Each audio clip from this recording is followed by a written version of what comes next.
Bonjour, Dr Zaïd Olatunji. Aujourd'hui, nous parlerons de la pré-éclampsie. Qu'est-ce que la pré-éclampsie?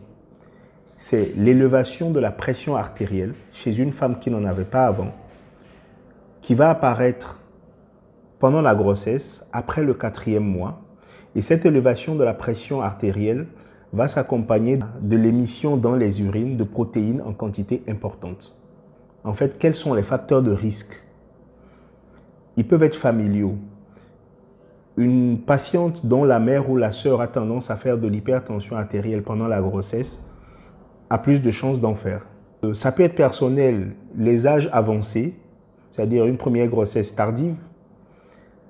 Le fait que ce soit la toute première grossesse aussi, dans ce groupe, les femmes feront un peu plus d'hypertension artérielle.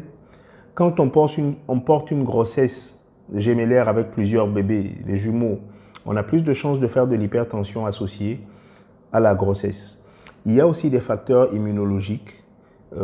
On sait aujourd'hui qu'une courte exposition au sperme du père est un facteur de risque. Une patiente qui a eu des rapports sexuels avec le père de l'enfant pendant une durée pas très longue, dans ce groupe de femmes, on remarque que beaucoup font des prééclampsies.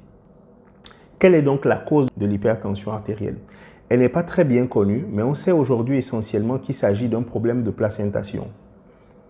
Le placenta va se former pendant les premiers mois de la grossesse.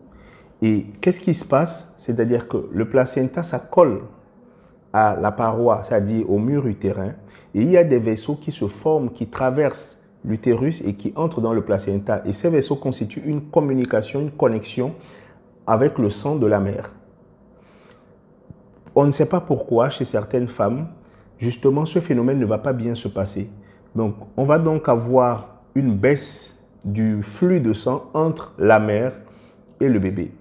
Ce qui va entraîner du côté de la mère une élévation de la pression artérielle et du côté du bébé une diminution de l'afflux de sang, donc d'oxygène, et une souffrance et un certain nombre de complications.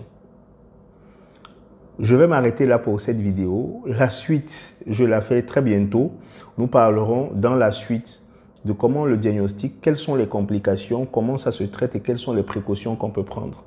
Abonnez-vous sur la page, partagez si vous trouvez la vidéo utile afin de pouvoir bénéficier des autres vidéos. Merci, portez-vous bien, à très bientôt pour la suite de la vidéo sur la pré-éclampsie.